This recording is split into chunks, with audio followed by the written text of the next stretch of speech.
اپنی وہ پروجیکٹ کر رہے ہیں اپنے آپ کو کہ پورا انڈین اوشن ہمارا ہے اور اس میں ہر طرح کی موومنٹ وہ اپنی مرضی سے کر سکتے ہیں. اور کیا پاکستان نے کبھی اس حوالے سے سوچا؟ اسٹریٹ آف ہارموز سے باہر نکلا بھارتی جہاز شیوالک. بھارتی نوسینا شیوالک کو دے رہی ہے سرکشا. The Indian Navy has deployed warships to protect merchant ships heading to India. اور یہ انڈین نیوی کے جہاز ہمیں پروٹیکٹ کر رہے ہیں. ہم تو چائنا سے لے لیتے ہیں, ٹرکی سے لیتے ہیں, انڈینز کہاں سے لیتے ہیں اپنی نیوی کے جہاز؟ کیا وہ انڈیجنس ڈیولپ کر رہے ہیں؟ Indian naval warships have been deployed near the Persian Gulf, vessels coming towards India. کیونکہ سبابات اور کوئٹہ کے اندر جو ڈرونز اڑائے گئے ہیں یہ کہاں سے اڑے ہیں, کس نے اڑائے ہیں, کون اس کی معاونت کر رہا ہے؟ بلوچ شرمچاروں نے 24 گھنٹوں میں 4 بڑے حملے کیے ہیں جس میں 26 سے زیادہ پاکستانی فوجی کی ہلاکتوں کی اطلاع ہے. تو وہ کہتے ہیں کہ اب ہمارے نشانے کے اوپر جی ایچ کیو ہوگا, کیونکہ جی ایچ کیو کے اوپر بھی ڈرون اٹیک کیے جا سکتے ہیں. پھر اب لیجٹمیٹ ٹارگٹ ہے پاکستان کا جنرل ہیڈ کوارٹرز, نہ صرف جنرل ہیڈ کوارٹرز بلکہ راولپنڈی میں ہی آرمی ہاؤس. بیان افغان ڈیفنس منسٹر کی طرف سے سامنے آیا کہ اگر کابل کو ہٹ کیا جاتا ہے تو اسلام آباد کو ہٹ کیا جائے گا.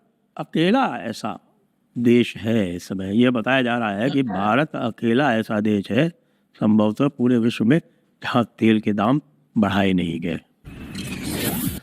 اپنے آپ کو کہ پورا انڈین اوشن ہمارا ہے اور اس میں ہر طرح کی موومنٹ وہ اپنی مرضی سے کر سکتے ہیں.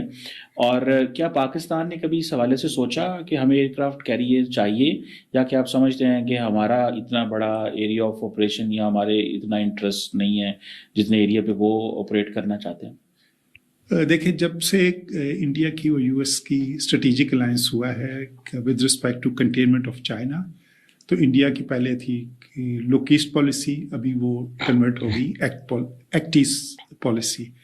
سو the U S at the behest of the U S, Indian navy نہ صرف انڈین اوشن بلکہ آلسو پیسیفک اوشن میں as a part of the greater design to contain China they have entered into alliance, چاہے وہ AUKUS ہو, چاہے وہ code ہو, چاہے وہ ساگر ابھی انہوں نے ایک کی ہے, چاہے وہ ان کی جو ایکسرسائزز ہیں وہ ہوں, تو اس کو مالابار ایکسرسائزز جو ہیں ان کو رکھتے ہوئے انہوں نے یہ کہا جو aircraft carrier and their ambition is to become the dominant force in the Indian Ocean and be able to project power ashore in a true blue water navy sense. تو انہوں نے جہاں تک نیوکلائزیشن آف انڈین اوشن ہے وہ تو انہوں نے اچیو کر لیا through their S S B Ns, اور پھر آئندہ ایس ایس این میں بھی 10 years ٹائم میں وہ آ جائیں گی. تو ایک اسٹریٹجک کیپیبلٹی ہے. تو to project power ashore you need aircraft carriers, you need landing craft which they already have, and you need the escort ships. تو جو ایئر کرافٹ کیریئر ہیں اپنی شور سے دور پاور پروجیکٹ کرنے کے لیے ضروری ہیں, لیکن اس کے ساتھ نہ ایئر کرافٹ کیریئر جو کہ $1.5-2 بلین کا ہوتا ہے, پلس ایئر کرافٹ جو ہے آن ٹاپ آف اٹ ہے, اور باقی اس کے ساتھ جو پیرافینیلیا سارا کچھ جو چاہیے وہ ایک very few navies in the world can afford that. اور انڈیا کی چونکہ ایمبیشن ہے ریجنل سے بیانڈ بھی ایز اے گلوبل پاور بھی ہے, تو اس وجہ سے انہوں نے ایئر کرافٹ کیریئر جو ہے وہ اپنے انڈکٹ کیے ہیں اور ان کے پلانس پہ ہیں. دوستو, خاران میں مسلح افراد نے پاکستانی فوج کا راشن ٹرک چھین لیا ہے. اس میں راشن لے کے جا رہے تھے, وہ چھین کے سارا راشن ضبط کر لیا ہے. پنجگور میں ایک حملہ ہوا ہے, اس میں ایک فوجی کی ہلاکت کی خبر آ رہی ہے. لاش کو فوجی کیمپ میں لے گئے. اس کے علاوہ گورکھ خاران میں ایک بڑا حملہ ہوا جب 6 فوجی گاڑیاں جو ہے وہ قافلے کی شکل میں جا رہی تھیں. بہت سخت حملہ کیا بلوچ سرمچاروں نے, اور ان کے مطابق 24 فوجی اس میں مارے گئے ہیں, پاکستانی فوجی اس میں مارے گئے ہیں. کوئٹہ میں بھی سی ٹی ڈی کے 2 اہلکار حملے میں ہلاک ہوئے. اس طرح 24 اور 2 26 اور 1 27 کے ابھی تک مارے جانے کی جو ہے وہ دعویٰ ہمارے سامنے آیا ہے.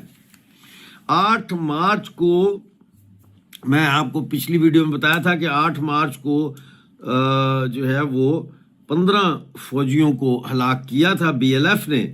تو اگر وہ بھی اس میں جوڑ دیں 8 مطلب ہے ایک ہفتے میں, تو یہ 27 اور 15 یہ بن جاتے ہیں تقریباً 42-45 فوجی ہفتے میں انہوں نے جو ہے وہ ہلاک کیے ہیں. تو یہ کافی سنجیدہ مسئلہ ہے اور کافی جو ہے یہ اس میں مشکل آ رہی ہے کنٹرول کرنے میں. بلوچستان میں جو حملے ہو رہے ہیں ان کو روکنے میں کنٹرول کرنے میں کافی مشکلات کا سامنا ہے پاکستان کی فوجوں کو. ایک لاش جو ہے وہ ناصر آباد تربت میں ندی سے ملی ہے. لاشوں کا جو ہے سلسلہ وہ جاری ہے. لاشوں کا جو سلسلہ ہے وہ بدستور جاری ہے. لاشیں آ رہی ہیں. مسئلہ یہ اس وقت پیش آ رہا ہے کہ جس طرح افغانستان پاکستان پر اب ڈرون حملے شروع کر دیے, اسلام آباد, کوئٹہ اور کوہاٹ میں جو ہے وہ ڈرون حملے کیے گئے پچھلے دن, اس سے یہ واضح ہو رہا ہے کہ دھیرے دھیرے جنگ جو ہے اس کے اندر مختلف کھلاڑی داخل ہو رہے ہیں اس میدان جنگ میں, چاہے وہ بلوچستان ہو, چاہے پاکستان ہو, اور چاہے وہ خیبر پختونخوا ہو. پاکستان سے میری مراد اسلام آباد ہے. اسلام آباد بھی اب آہستہ آہستہ نظر یہی آ رہا ہے کہ بڑے پیمانے پر اسلام آباد میں بھی بمباری کے امکانات ہیں. اس کے ساتھ ساتھ راولپنڈی میں بھی نظر یہ آ رہا ہے کہ اس وقت پوری کوشش ہوگی, اگر جنگ میں تھوڑی سی بھی طویل ہو گئی افغانستان اور پاکستان کی 1.5 ہفتہ اور یہ چلی تو پھر GHQ کا بھی جو ہے وہ لگتا ہے کہ نشانے پر ہوگا. GHQ ہیڈ کوارٹر جو ہے وہ. اس کے علاوہ اس وقت پاکستان ایک ایسی مشکل میں پھنس چکا ہے کہ ایک طرف امریکہ اس پر دباؤ ڈال رہا ہے سعودی عربیہ کا ساتھ دینے کے لیے, دوسری طرف جو ہے پاکستان ایران کے ساتھ بھی جو ہے وہ بیلنس کرنا چاہ رہا ہے پولیٹیکل ایکٹ کو. ایسا ممکن نہیں ہے. بالآخر پاکستان کو سعودی عربیہ کی مدد کے لیے آنا ہی